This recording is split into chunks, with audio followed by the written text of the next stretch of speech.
gitu sih? Nggak mau. Jadi malu. Sini aja Om. Ayo sini. Aku turun dulu kan, mau turunin dulu tas. Nanti Om. Ini mau kemana, Mah? Nah, kita lihat aja ya. Aduh, Mama.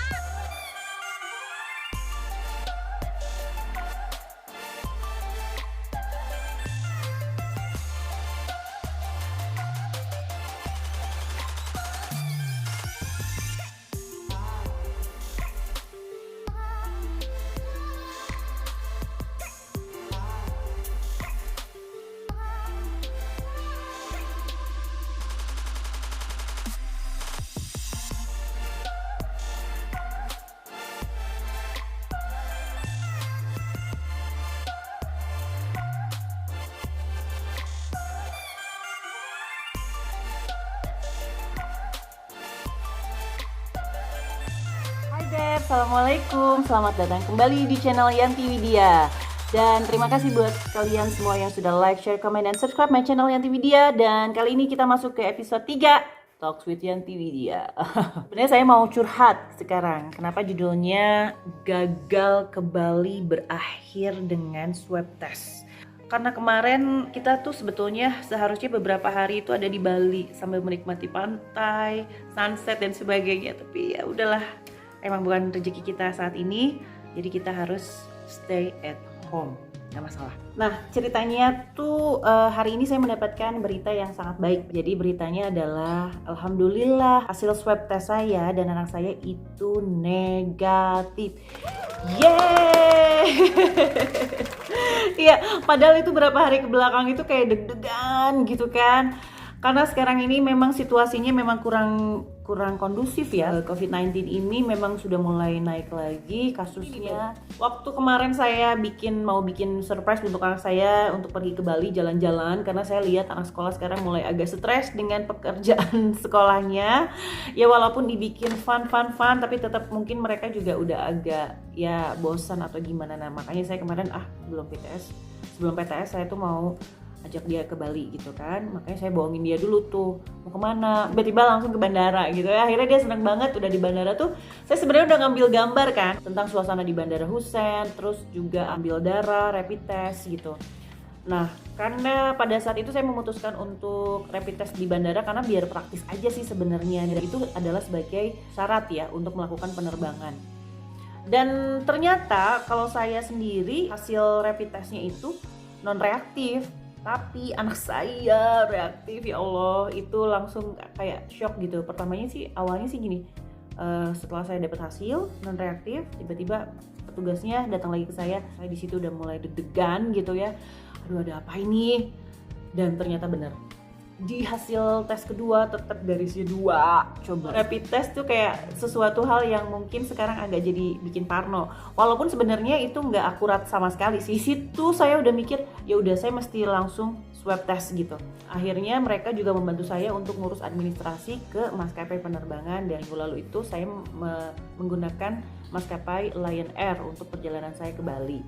Dan di situ sebetulnya kebijakannya adalah kita bisa refund tapi hanya 1 tiket yang reaktif terhadap rapid test. Tapi karena di sini kondisinya adalah anak saya yang notabene yang kalau pergi juga tetap harus sama saya, akhirnya mereka membantu saya untuk mendapatkan full refund dari tiket yang sudah kita beli. Wah, terima kasih Lion Air sudah membantu saya. Dan setelah itu saya nggak terlalu mikir banyak dulu untuk urusan reschedule dan refund.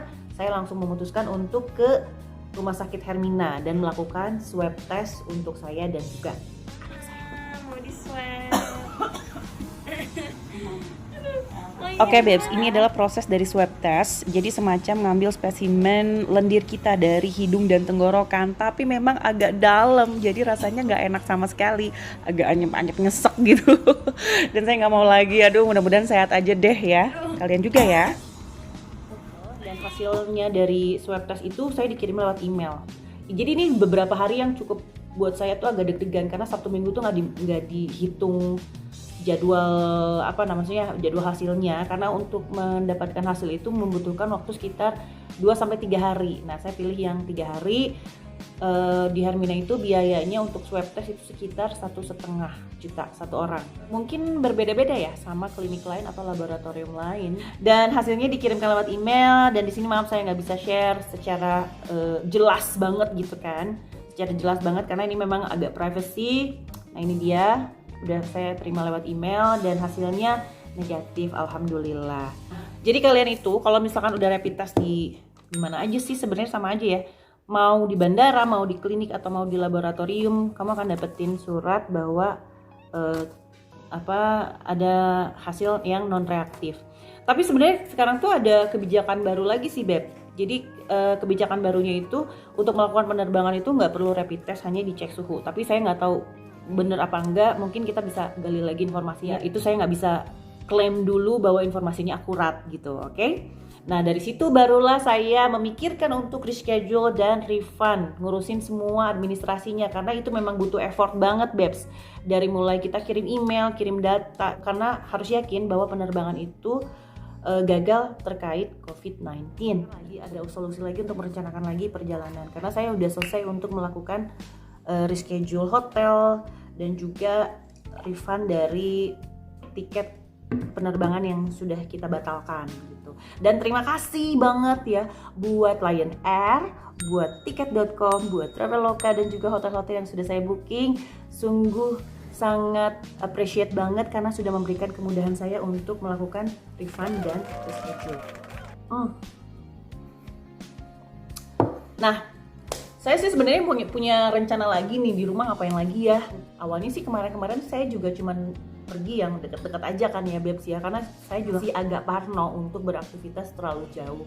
Cuman karena pertimbangannya kemarin adalah ya udah teman saya udah ada yang bolak-balik Bali Bandung, udah cari info sebelum melakukan perjalanan, dan akhirnya saya memutuskan untuk pergi tapi ternyata Tuhan belum mengizinkan. Jadi saya tetap harus stay di rumah. Intinya gini sih Babes, kalau kita di kondisi seperti ini ya memang harus banyak kreativitas juga sih ya, mau melakukan apa. Tapi ada hikmah yang selalu saya ambil dari setiap perjalanan. Setiap melakukan perjalanan itu kadang-kadang nggak semua sesuai dengan ekspektasi kita, Babes. Misalnya nih ya, saya pernah banget kelok di Bandara Changi hanya karena anak saya nggak terregister di sistem penerbangan. Jadi bayangin, saya bisa terbang tapi anak saya nggak bisa terbang. Akhirnya saya kelok di situ sekitar 12 jam. Oh enggak, lebih kayaknya ya. Pokoknya harusnya penerbangan pagi, kita akhirnya penerbangannya di jam 10 malam. Lumayan itu bikin stres. Ya udah, itu udah nggak bisa diapa-apain lagi sih. Jadi ya, tapi seru sih sebenarnya pada saat kita melakukan perjalanan dan ada hal-hal yang seperti itulah gitu. Tapi nggak mau juga sih, nggak mau keulang lagi. Tapi yang pasti dari semua pengalaman ini pelajarannya adalah selalu prepare apapun yang akan terjadi di depan. Terutama prepare mental ya. Apapun yang sudah kita rencanakan kadang-kadang memang sudah kadang-kadang nggak sesuai dengan ekspektasi kita, dan itu kita harus siap. Tapi tetap aja kalau mau melakukan perjalanan tetap harus preparation dulu ya, dari semuanya ya, dari tiket, itinerary dan sebagainya. Itu yang lucunya kemarin tuh saya udah bikin itinerary, udah mau kemana. Udah deh, udah kebayang deh pokoknya. Ini sakit lagi ya. Ini mental gue sebenarnya ada apa? Hey Babes, nanti kita lanjutin lagi di next vlog. Kita mau bicara apa atau kita mau jalan-jalan kemana. Sementara ini mungkin saya cuman jalan-jalan di daerah Bandung aja sih kayaknya ya. Karena saya juga maksudnya kalau saya sendiri pribadi memang suka banget untuk jalan. Selain kita juga masih bekerja dan sebagainya. Ya, mau ngapain lagi sekarang? Hah? Sekarang mau ada rencana apa lagi? Kita itu aja main gitu. Main apa sayang? Main kemana? Tetap harus main keluar dia ya. Emang udah sebenarnya saya juga nggak ngerti juga ya, karena kemarin itu sebenarnya kalau anak saya tuh jarang banget untuk keluar rumah.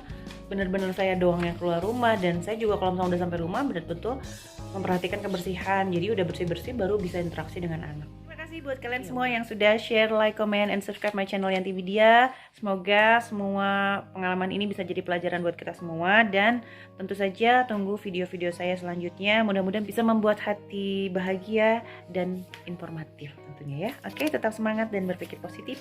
Assalamualaikum, bye-bye.